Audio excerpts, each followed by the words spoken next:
Total ট্রিপের এইটাই হচ্ছে সব থেকে বড় পাওনা বলে। এখান থেকে আরেকটা ভিউ পাওয়া গেল কাঞ্চনজঙ্ঘার, মানে ফুল রেঞ্জটার। এটা আরও বেটার ভিউ। ये रास्ते ही अपने हैं, ये मंजिल भी बेगानी, कहीं रुकना नहीं मुझको, है राह मेरी कहानी। मुसाफिर हूँ यारो, ना घर है ना ठिकाना, मुझे बस चलते जाना है, बस चलते जाना है। সো আমাদের ডে 4 জার্নি স্টার্টেড। যাচ্ছি জুলুক থেকে নাথাংয়ের দিকে। আর মাঝখানে দুটো ভিউ পয়েন্টে দাঁড়ানোর কথা আছে, একটা হচ্ছে জিগজ্যাগ ভিউ পয়েন্ট আর একটা হচ্ছে Thambi view point. So let's enjoy the journey.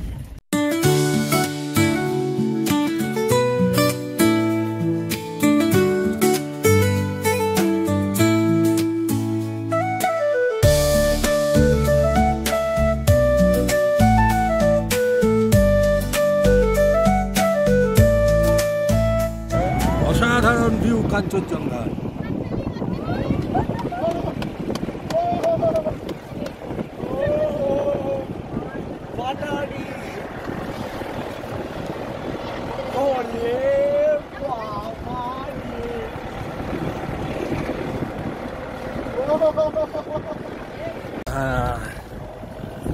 Zigzag যেটাকে বলে।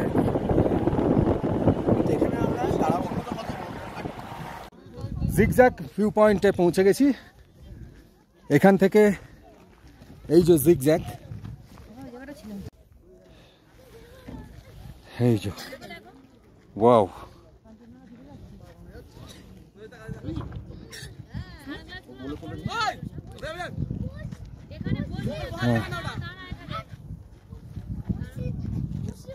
কাঁথি থেকে যে সিল্ক রুটের শুরু, অনেকটা লম্বা রাস্তা।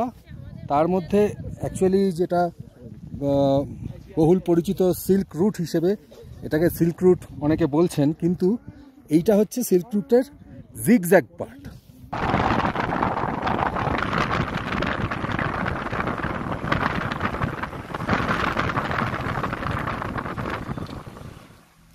চলে এসেছি থাম্বি ভিউ পয়েন্টে, এবং এই ভিউ পয়েন্টে আসার আগে থেকেই কাঞ্চনজঙ্ঘার যে রূপ দেখেছি বর্ণনা করা যাবে না।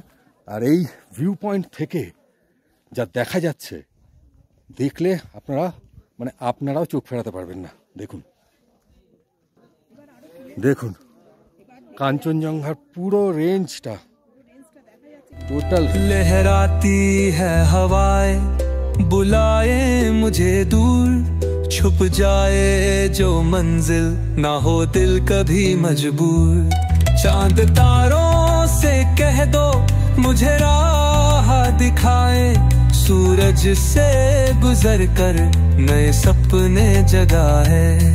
मुसाफिर हूँ यारो, ना घर है ना ठिकाना, मुझे बस चलते जाना है, बस चलते जाना है।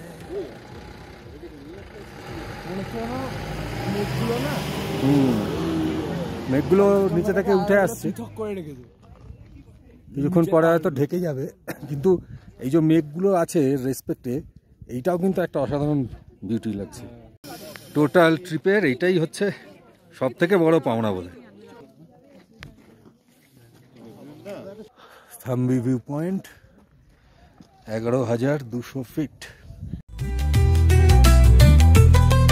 कभी बादलों से बातें, कभी रेत में निशान, कभी दरियाओं का गीत, कभी पहाड़ों का गुनगुनाना। जो भी राह मिले बस उसी का हो जाना, मुझे बस चलते जाना है, बस चलते जाना है। मुसाफिर हूँ यारो, ना घर है ना ठिकाना, मुझे बस चलते जाना है, बस चलते जाना है। ঢেকে যাচ্ছে আস্তে আস্তে, মেঘ এসে ঢেকে দিচ্ছে কাঞ্চনকে। থাম্বি ভিউ পয়েন্ট থেকে আরেকটু এগিয়ে এসে এখান থেকে আরেকটা ভিউ পাওয়া গেল কাঞ্চনজঙ্ঘার, মানে ফুল রেঞ্জটার। এটা আরো বেটার ভিউ, অসাধারণ ভিউ। ये पॉइंट को क्या बोलते हैं? এটা সানরাইজ পয়েন্ট বলছে। আর ওইদিকে যেমন কাঞ্চনজঙ্ঘা, এদিকেও এই মেঘগুলো এসে একটা অদ্ভুত সুন্দর স্ট্রাকচার তৈরি করেছে, দারুণ লাগছে। পাহাড়ের গায়ে সেঁটে আছে মেঘগুলো। 11:30 বাজে, আমরা নাথাংয়ে পৌঁছেছি, নাথাং ভ্যালি। এবং এখানে যে হোমস্টেটায় আমরা থাকছি সেটার নাম হচ্ছে সোনাম হোমস্টে, দেখাচ্ছি। এখানে ঠান্ডা ভীষণ, বেশ ঠান্ডা, একদম হাওয়া দিচ্ছে, পুরো হাড় পর্যন্ত কাঁপিয়ে দিচ্ছে। এই হচ্ছে ঢুকে,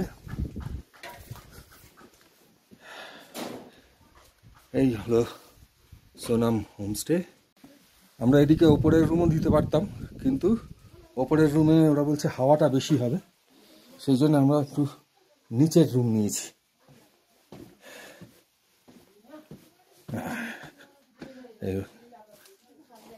এই একটা রুম, এখান থেকে বাইরে এরকম ভিউ আছে। এখানে অবশ্য গিজারের সিস্টেম নেই, কারণ এতটা উঁচুতে, কিন্তু বাকি সব ঠিকই আছে। আর এইখানে বাইরে এটা একটা রোদ পোহানোর জায়গা, এখানে সেই এসে বসে পড়েছে জিবলিয়ার শোয়া। আর এখান থেকে ওই যে বরফ পড়ে আছে পাহাড়ের গায়ে। লাগেজপত্র রেখে একটু হাঁটতে বেরিয়েছি, কারণ এখানে যেটা শুনলাম যে যেই মুহূর্তে, এখন তো খুব সানি ওয়েদার, যেই মুহূর্তে এটা ক্লোজ করে যাবে, মেঘ হয়ে যাবে, তখন থেকেই কি স্নোফল শুরু হয়ে যাবে। সুতরাং যা হাঁটাহাঁটি ঘোরাঘুরি এই ফাঁকে করে নিতে হবে। এখানে একটা আছে ব্রিটিশ ওয়ার মেমোরিয়াল।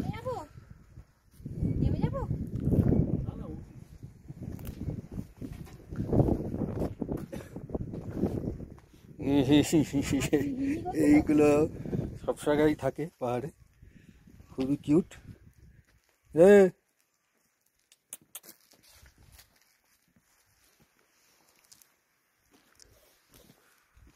এই ওপরে ওইটাই দেখা যাচ্ছিল রুম থেকে।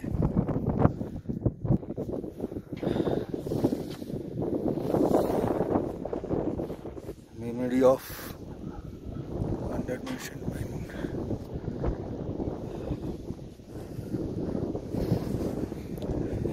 এখান থেকে ভিউটাও খুব সুন্দর। একটা ছোট্ট মনাস্ট্রি আছে এই গ্রামে।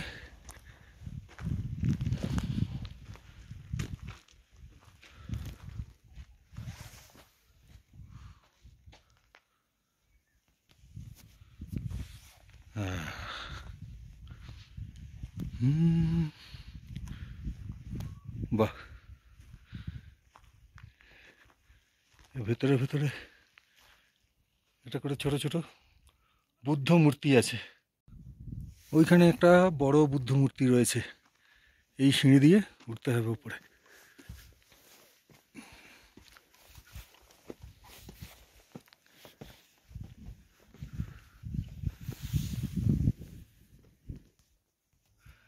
এই ওপরটায় উঠে এসেছি। এটা অ্যাকচুয়ালি কি মানে মন্দির নাকি বুঝতে পারছি না, বন্ধ। তবে ওই একটা বুদ্ধ মূর্তিটা রাখা আছে, সেই হিসেবে মনে হলো বোধহয় মন্দির। রাস্তার পাশে বরফ পড়ে আছে, জলগুলো জমে জমে বরফ হয়ে গেছে।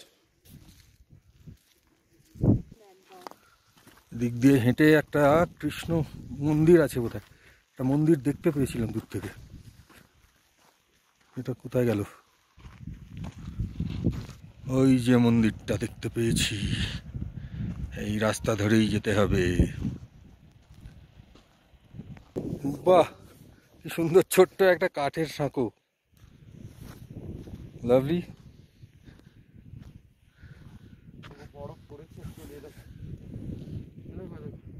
হ্যাঁ হ্যাঁ, বরফ তো পড়েইছে, দেখাই যাচ্ছে, আজকেও পড়বে।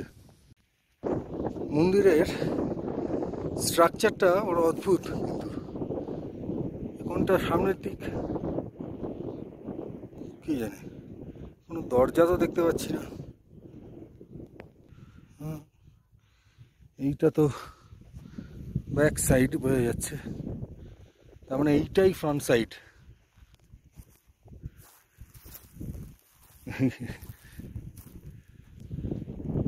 এরকম মন্দির বেশ অন্যরকম কিন্তু। এটা এখানকার লাঞ্চ, ভাত, এটা এটা কি রে, আলু ফুলকপির তরকারি, এটা একটা ওই স্ম্যাশড পটেটো, এখানে পাঁপড় ভাজা, এটা কি আছে, অমলেট, ডাল, এই, আর এখানে আমরা স্পেশাল চেয়ে নিয়েছি এইটা দল্লে খুরসানি, তাই তো, দল্লে খুরসানি। এখন 3:20 বাজে, এখনো ঝকঝকে রোদ, মানে এটা আমরা তো এক্সপেক্ট করতেই পারিনি, বোধহয় এখানকার স্থানীয় লোকেরাও বোধহয় ভাবেনি যে এরকম ওয়েদার থাকতে পারে। এখনো বাইরে ঝকঝকে রোদ, কিন্তু হ্যাঁ তার সঙ্গে হাওয়াটা আছে, এবং হাওয়াটা পুরো কেটে দিচ্ছে শরীর। দেখুন, সাধারণত এইরকম উচ্চতায় 13,500 ফিট অল্টিটিউডে 1:30-2টোর পর থেকে ওয়েদার ক্লোজ করে যায়, বিভিন্ন জায়গায় সেরকম দেখেওছি, কিন্তু এখানে আজকে বিশেষ করে এ তো মানে ভাবা যায় না। সকাল 7টা, নাথাঙে জানলার বাইরে বরফ হয়ে আছে, তার মানে বোঝাই যাচ্ছে রাতের টেম্পারেচারটা কোথায় নেমেছিল। Good morning. -14 রাত কাটিয়ে এখন আবার ঝকঝকে নীল আকাশ। নাথাঙে কাল রাতে টেনশনেই ছিলাম আমরা, এই চরম শীতের কামড়, যদি কারো কোনো প্রবলেম হয়, তো ঈশ্বরের আশীর্বাদে কারো কোনো সমস্যা হয়নি। তো এখানে একটা কথা আপনাদের বলে রাখি, যদি এরকম চরম শীতের কামড় সহ্য করার ক্ষমতা বা ইচ্ছে থাকে, তবেই নাথাঙে এসে থাকলে আপনারা এনজয় করতে পারবেন, ভালো লাগবে। আদারওয়াইজ এই রিস্ক নেবেন না। যদি কারো অক্সিজেনের প্রবলেম থাকে, মানে শ্বাসকষ্টের সমস্যা থাকে, তাদের নাথাং অ্যাভয়েড করাই, মানে নাথাঙে স্টে অ্যাভয়েড করাই ভালো। তো এনিওয়ে, আজকে আমাদের এটা ডে 4-এর লাস্ট, ডে 5-এর শুরু। আজ আমরা এখান থেকে বেরিয়ে ওই কুপুপ লেক, ওল্ড মামা মন্দির, এগুলো ঘুরবো। তো সেই ঘোরার এক্সপিরিয়েন্সটা আপনাদের সঙ্গে শেয়ার করব নেক্সট ব্লগে। এই ব্লগটা এখানেই শেষ করছি। কেমন লাগলো এইরকম চরম শীতের নাথাং, সেটা অবশ্যই জানাবেন। ভালো থাকবেন সবাই।